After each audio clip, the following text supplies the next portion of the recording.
Bismillah. Assalamualaikum warahmatullahi wabarakatuh. Waalaikumsalam warahmatullahi wabarakatuh. Ustaz, dalam mazhab Imam Asy-Syafi'i, apabila lupa melaksanakan doa kunut subuh, apakah benar diwajibkan untuk sujud syahwi? Syukran, jazakallah khair.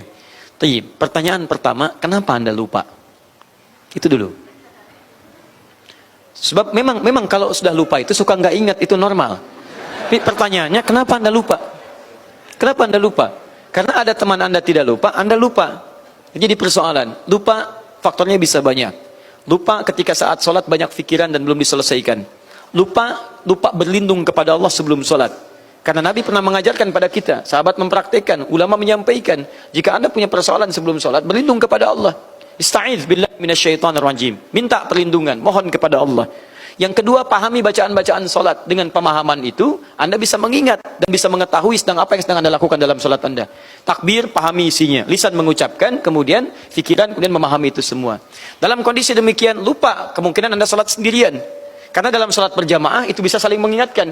Imam yang lupa, diingatkan oleh makmum. Makmum yang lupa, teringat dengan yang lainnya. Di mustahil ada orang sholat berjamaah, lupa semuanya. Mustahil. Mustahil, pasti akan saling mengingatkan. Jelas ya? Dalam kondisi ini saya sarankan perbanyak salat berjamaah dan seterusnya. Kalau kemudian kondisi lupa, imam lupa dalam keadaan dia sudah sujud, kemudian dia tidak kunut dalam mazhab Imam Syafi'i, maka bukan diwajibkan, disunnahkan dia. Disunnahkan kemudian untuk melakukan sujud. Ya, sujudnya apa? Sujud sahwi, sujud dalam keadaan lupa mengerjakan salah satu bagian dari salatnya. Itu sunnah menggunakan atau menunaikan sujud sahwinya. Ada sebagian berpendapat untuk menguatkannya. Ada yang mengatakan wajib diganti. Ya, wajib diganti itu pada rukun. Kalau kunut itu bukan rukun, kunut itu bacaan tambahan, sunnah. Maka hukumnya sunnah diganti. Jadi ketika Anda misalnya lupa, hukumnya sunnah, kemudian ganti dengan sujud sahwi di akhir rakaat. Di begitu selesai, kemudian sebelum salam Anda sujud sahwi. Itu dalam mazhab Imam Asy-Syafi'i. Tapi kalau Anda misalnya sedang berjamaah dengan yang lain, misal suasana terbuka, bukan dalam kondisi di lingkungan mazhab Imam Asy-Syafi'i. Misal ada beberapa tempat yang memang dipraktikkan mazhab, nggak usah jauh-jauh. Saya ke Malaysia misalnya. Saat saya ke Malaysia, di Malaysia berlaku mazhab Syafi'i. Teman-teman lihat baik-baik ya. Perhatikan baik-baik. Kaidah dalam bermuamalah, berinteraksi sosial. Kalau Anda datang ke satu lingkungan, mazhabnya berbeda dengan mazhab yang kita praktekkan, maka tugas Anda kalau mengajar, pelajari dulu mazhab yang dimaksudkan. Jangan mengajar dengan mazhab Anda, jadi ribut nantinya. Saya ke Malaysia, mazhabnya Syafi'i, maka saya pelajari mazhab Syafi'i.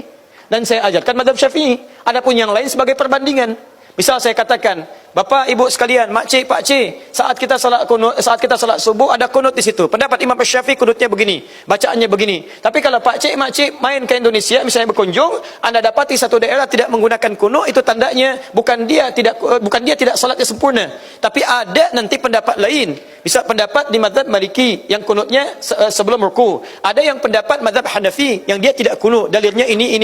Jadi kalau Pak Cik main ke Indonesia ada yang tidak kunut, maka jangan disalahkan. Boleh jadi dia gunakan misalnya mazhab Hanafi, dalilnya begini. Jelas ya? Jadi kita membuka wacana pada orang lain supaya dia paham wawasan, tapi jangan Anda paksa di mazhab tertentu untuk mengikuti mazhab Anda. Oh, kenapa kalian kunut? Kunut itu bid'ah. Oh, Masya Allah. Diusirlah Anda dari Malaysia pada saat itu. Itu masalahnya. Jelas ya? Jadi kita pelajari mazhab di tempat tapi menjelaskan wawasan supaya terbuka di situ. Paham ya? Jadi solusinya adalah ketika Anda sholat di tempat yang variatif. Misal, Anda kunut, tapi Anda sedang berada di tempat yang tidak kunut misalnya. Imamnya tidak kunut, maka Anda ikutlah kemudian keadaan imam. Jangan sujud sahwi sendirian. Itu yang salah.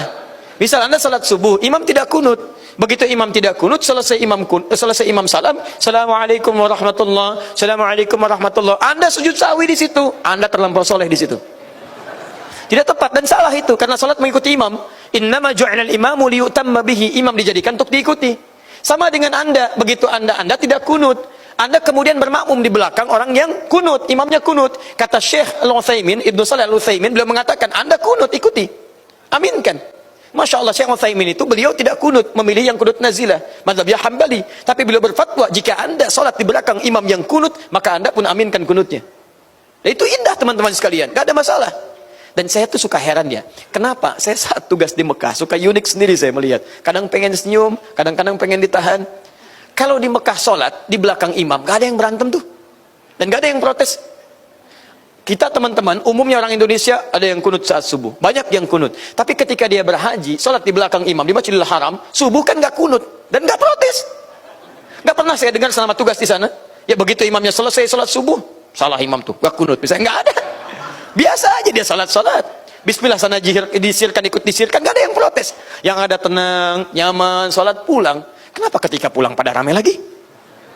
Jelas ya? Tapi kalau yang unik ada kejadian ya, itu yang belum paham.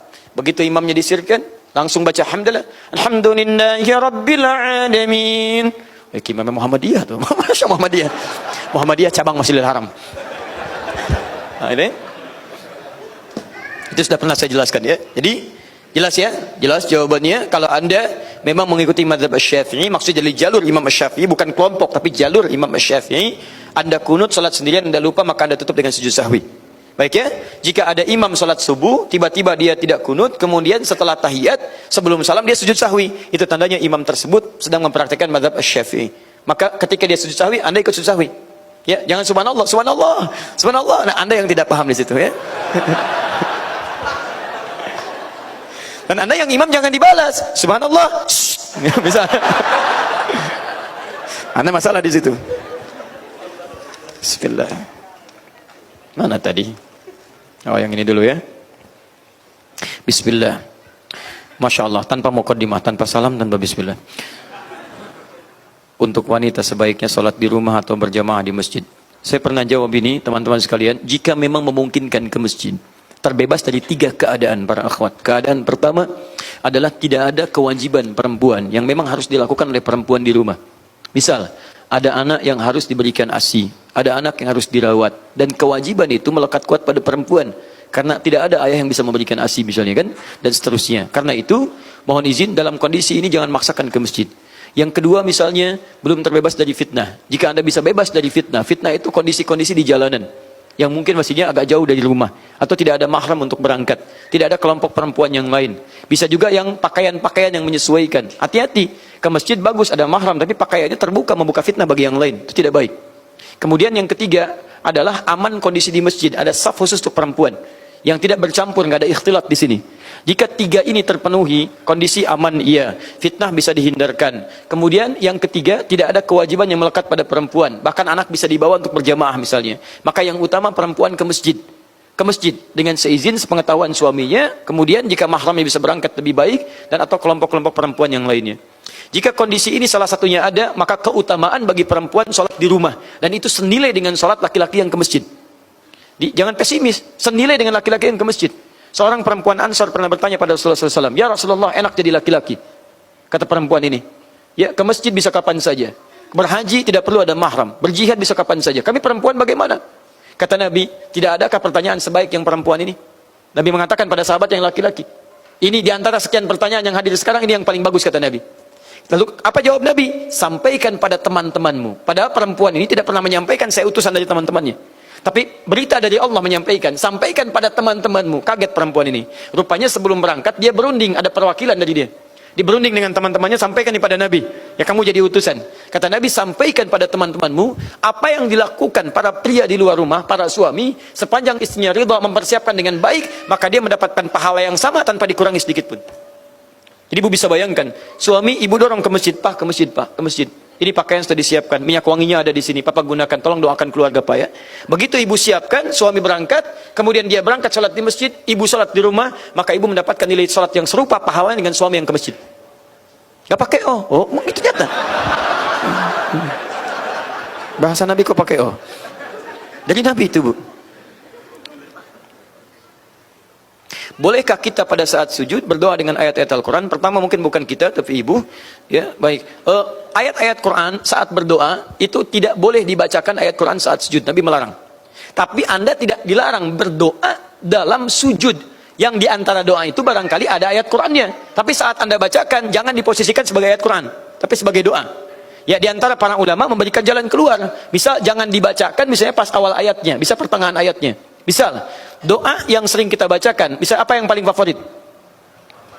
Oh, Masya Allah, luar biasa, masih konsisten. Rabbana atina fid dunya hasanah wa fil akhirati hasanah wa qina adzabannar. Al-Baqarah ayat 201, ya, paling kanan sebelah bawah. Itu kan kalimat ayatnya sempurna. Kalau dibacakan, wa minhum may yaqulu rabbana atina fid dunya hasanah wa fil akhirati hasanah wa qina adzabannar. Kalau Anda ingin posisikan ayat ini sebagai doa misalnya, bukan sebagai ayat, bacakan langsung pada ayatnya, pada doanya. Rabbana atina fid dunya hasanah. Jangan bacakan di awal ayatnya dan posisikan sebagai doa. Maka yang seperti itu kata para ulama boleh kita bacakan. Misal, Rabbana la tu'akhidna in nasina aw akhtana. Itu bagian dari ayat Quran. Tapi kalau Anda bacakan dari awalnya, itu lengkap Qurannya. La yukallifullahu nafsan illa wus'aha. Boleh Anda ambil bagian dari doanya, tapi posisikan sebagai bacaan doa, bukan sebagai bacaan dari ayat-ayat Al-Quran. Paham? Baik. Sekalipun Anda sebetulnya boleh membaca doa-doa yang lain yang selaras dengan kebutuhan Anda. Kalau saya sarankan, baca doa yang standar. Misal, subhanakallahumma bihamdika Allahumma ghfirli, subhana rabbiyal a'la, subhana rabbiyal a'la wa bihamdi. Itu yang standar. Setelah itu, bacakanlah permohonan yang sesuai dengan kebutuhan Anda. Kalau ada contoh dari Nabi, bacakan. Kalau tidak ada contoh, cukup di hati, tidak perlu dilafadzkan. Tidak perlu dilafadzkan. Ya. Jadi kalau Anda misalnya ini dekat dengan ujian, mohonkan di hati, ya Allah, berikan kelancaran, berikan kemudahan. Ya, apa hubungannya mau ujian besoknya doa yang dibacakan Rabbana la tu'akhidna in nasina wa akhtana, misalkan kan enggak nyambung di situ. Ya, jadi bacakan sesuai dengan kebutuhan Anda.